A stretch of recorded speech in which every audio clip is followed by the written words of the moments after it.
Our next storyteller is Bonnie Jean Feldkamp, who's going to talk about romance and deeply held beliefs. Bonnie Jean.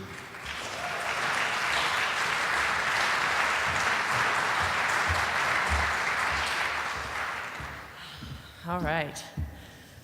So it just so happened to be Valentine's Day when my boyfriend Felipe and I were at a sporting goods store shopping for a compound bow. I had to appreciate it as an appropriate purchase for the day, considering Cupid wasn't, in fact, an accomplished archer. But you see, Felipe grew up in southern Texas hunting with his dad. I, on the other hand, grew up at the nature center identifying birds. I never thought I'd be the kind of person who could actually pull the trigger. I shopped for my meat at the grocery like everybody else. There was a separation of the kill from the feast that I was comfortable with, and I think most of us are.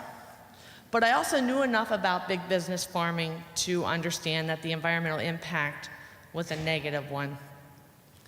And I also became increasingly aware of the deer on the side of the road slaughtered by cars. So it was time for me to pull that kill a little closer.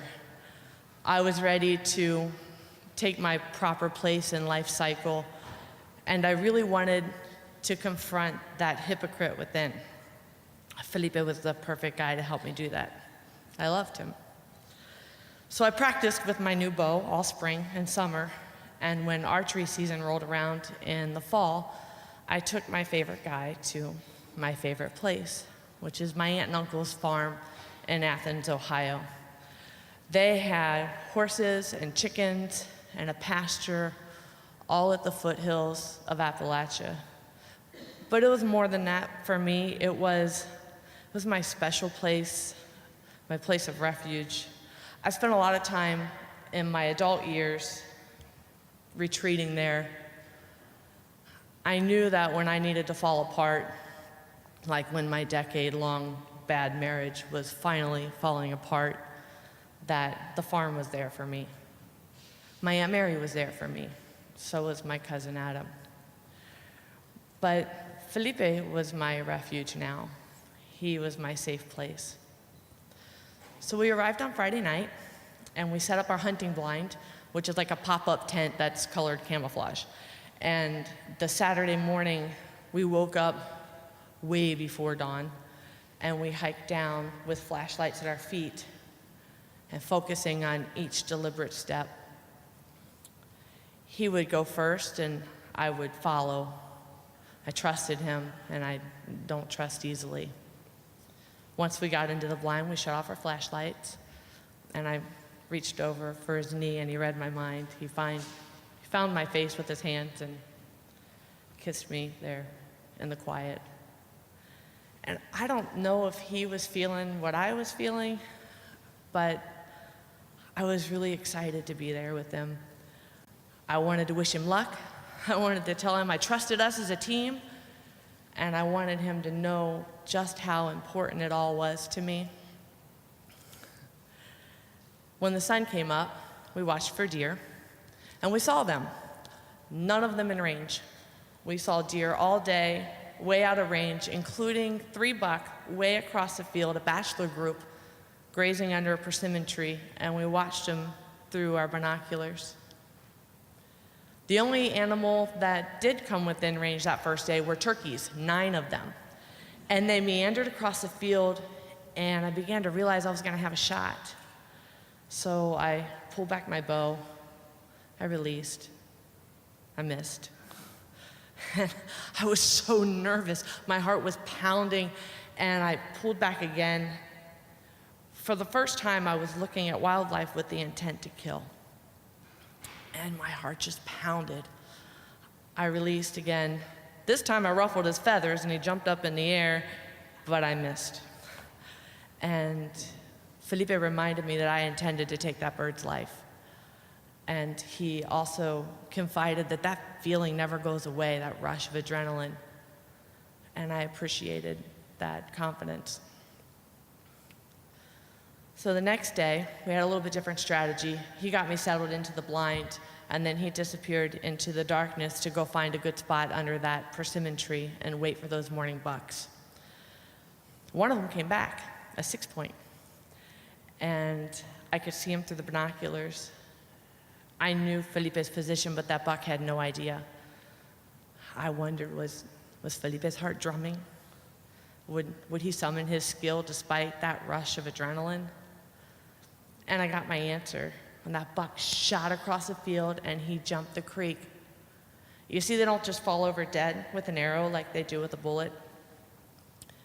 So I rushed over to Felipe, and he looked at me and he said, "This is where the work begins." And I knew exactly what he meant. It was time to track. So we went over to that dry creek bed, we stepped down, and we watched for that deer's entry point into the woods. And we saw it red, wet, shining on a broad leafy plant.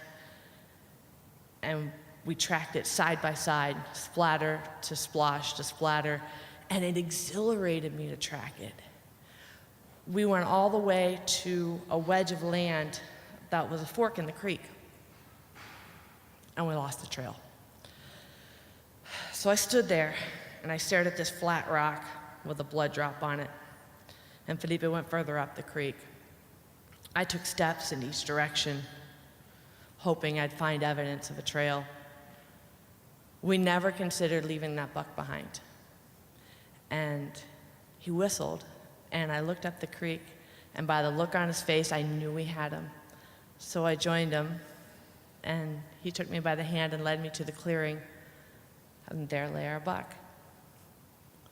His eyes were open, but he appeared to be sleeping.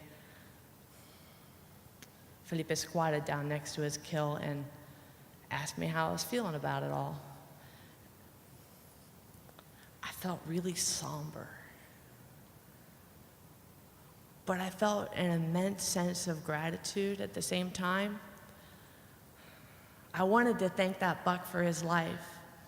I had helped harvest him. I had participated in death for sustenance, and I had connected with my food in a way that I never had before. I was okay with it, and I told Felipe so.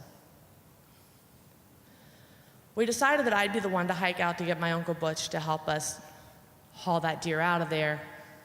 I don't wait very well, so it was better that I go. And I got about 2 steps up the creek before Felipe stopped me. He yelled, "Bonnie!" I turned around, and he wore a big smile.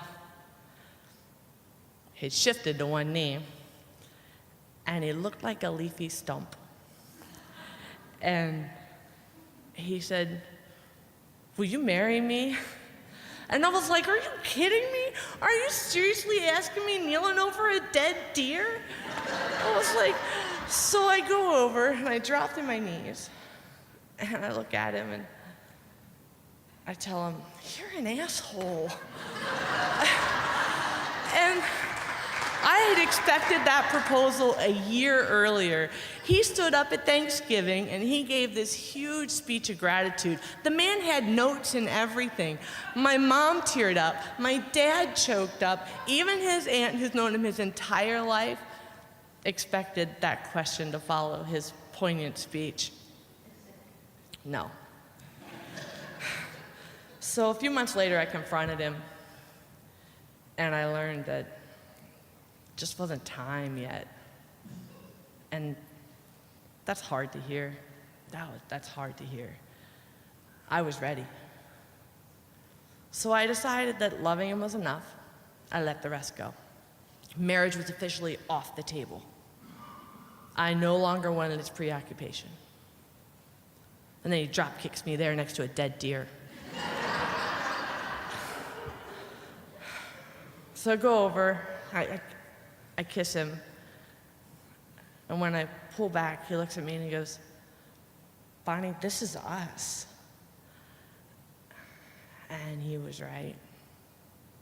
That whole weekend experience was pure us in all of its simple intimacy.